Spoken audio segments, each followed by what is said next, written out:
Les amis, l'heure est grave.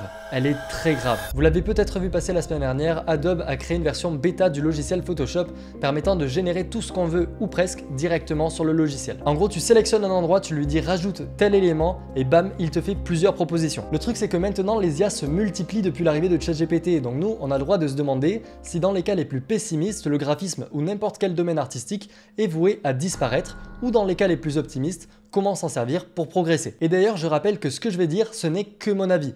Peut-être que je me trompe. Si jamais vous voulez prendre débat dans les commentaires, n'hésitez surtout pas à le faire de manière respectueuse, parce que c'est un sujet passionnant, bien qu'effrayant quand même. Et avant toute chose, si jamais vous voulez me soutenir et que vous êtes streamer, n'hésitez pas à passer par la boutique Owned. Vous avez vos assets de stream à moins 50% grâce à mon code WizNix. Bref, une intelligence artificielle, dans les grandes lignes, ça fonctionne comme le cerveau humain. Ça fait des erreurs et ça progresse. Le truc, c'est que ça progresse de manière assez folle. C'est pas impossible que dans quelques années, les IA se retrouvent absolument partout, jusqu'à dans vos frigos pour vous assister à cuisiner. Donc là où ça peut poser problème, c'est qu'en graphisme, par exemple pour la réalisation d'une miniature YouTube, eh bien ça demande un travail. Et croyez-moi, n'importe quel YouTuber serait content de se passer de cette tâche. Et avec les IA, on peut imaginer dans un futur plus ou moins proche qu'on lui donne quelques éléments essentiels de la vidéo et des images, et elle te pond un tas de versions de miniatures différentes. Tout ça en 5 secondes, et en plus de ça, gratuitement. Mais bon, déjà dans un premier temps, sachez que je vous ai menti. Une IA ne fonctionne pas entièrement comme un cerveau humain. Tout simplement parce qu'elle est capable de ne pas oublier les datas qu'on lui a données. Parce que oui, je le rappelle, pour qu'une intelligence artificielle fonctionne, il lui faut des données. Et ces connaissances, elle va venir les puiser chez ce qui a déjà été créé, donc chez nous. Et on le verra par la suite, ça pose un tas de problèmes de droit d'auteur. Du coup, j'en viens à la question principale. Est-ce que le graphisme est en danger face aux IA? Et je vais vous répondre que oui.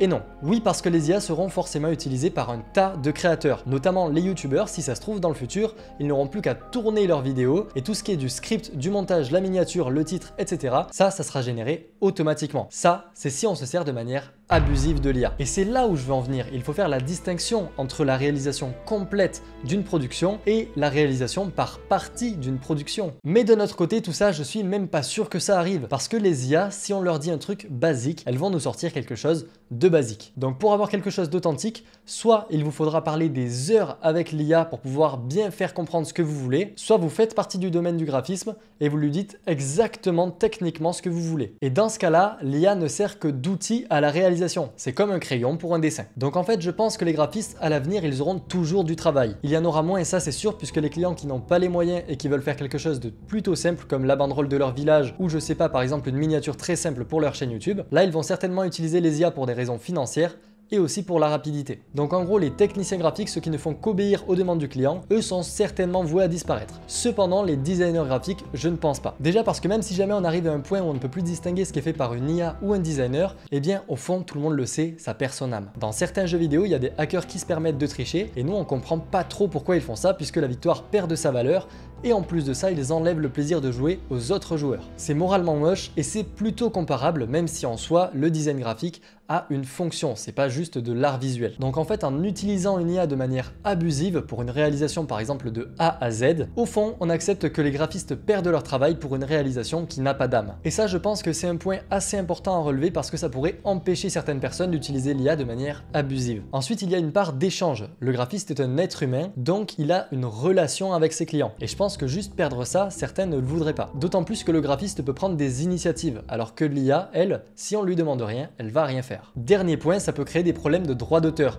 tout simplement parce que l'IA fait un mélange de ce qu'elle connaît. Donc avec ça, au niveau de la loi en France, si on demande à une IA de nous réaliser une miniature de A à Z, on ne peut pas être l'auteur de la miniature. Pour être auteur d'une œuvre, il faut que l'œuvre soit une œuvre de l'esprit, et pour qu'elle soit œuvre de l'esprit, il faut plusieurs facteurs, et l'un des facteurs les plus importants, c'est qu'il faut que ce soit réalisé par un esprit humain. En gros, pour résumer, si jamais quelqu'un fait un plagiat de votre création réalisée entièrement avec une IA, eh bien vous ne pourrez pas le poursuivre en justice si on a la preuve que vous l'avez réalisé avec une IA. Je précise quand même, si jamais vous faites des études de droit, personnellement j'en fais pas, n'hésitez surtout pas à commenter la vidéo pour modifier ce que j'ai dit par exemple, ou même rajouter un élément si jamais c'est important. Bon, vous l'avez compris, réaliser une production entièrement faite avec une IA, c'est bancal, mais il faut absolument que vous l'utilisiez. Pour vous donner mon point de vue, je pense que l'arrivée de l'IA, c'est comparable à l'arrivée du numérique. Oui, à la base, les graphistes ne faisaient pas les affiches sur Photoshop, ils les faisaient par exemple en lithographie ou en sérigraphie. Déjà, sachez que ça prend énormément de temps à faire faire et surtout on peut vite être limité au niveau des techniques. Mais à l'arrivée du numérique, tout le monde n'était pas entièrement engagé dans cette voie, certains préféraient l'authenticité manuelle, ce qui est entièrement compréhensible. Mais ceux qui ont pu emprunter le chemin du numérique ont eu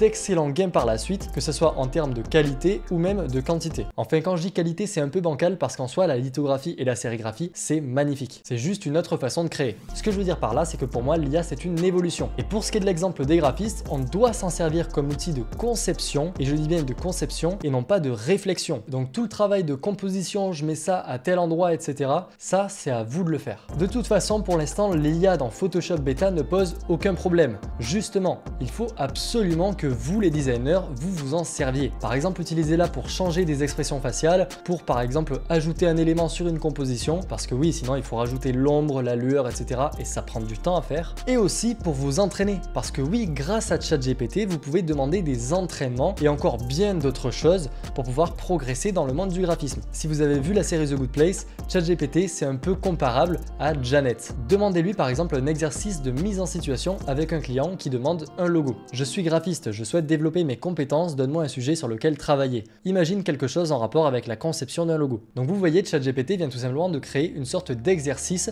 comme un prof pourrait le faire. En premier, il y a la demande avec la description, etc., les contraintes et des conseils pour pouvoir réaliser ce logo. Bref, en gros, utilisez les IA non pas pour ramollir votre cervelle et faire de vous des assistés, utilisez-les plutôt pour enrichir vos connaissances et améliorer vos compétences. Pensez juste à bien checker les sources parce que des fois les IA peuvent se tromper. Petite parenthèse, je viens tout juste de demander à ChatGPT s'il pense que les graphistes vont être remplacés un jour par les IA et sa réponse est très intéressante, donc je vous la mettrai en commentaire épinglé. Maintenant, si ça vous a plu, vous pouvez vous abonner à la chaîne, rejoindre le Discord de la communauté ou même partager la vidéo à vos amis qui stressent. Et si tout ça c'est déjà fait, je vous laisse sur cette vidéo dans laquelle je présente les meilleurs endroits pour trouver de bonnes polices d'écriture. Et moi je vous dis à la prochaine.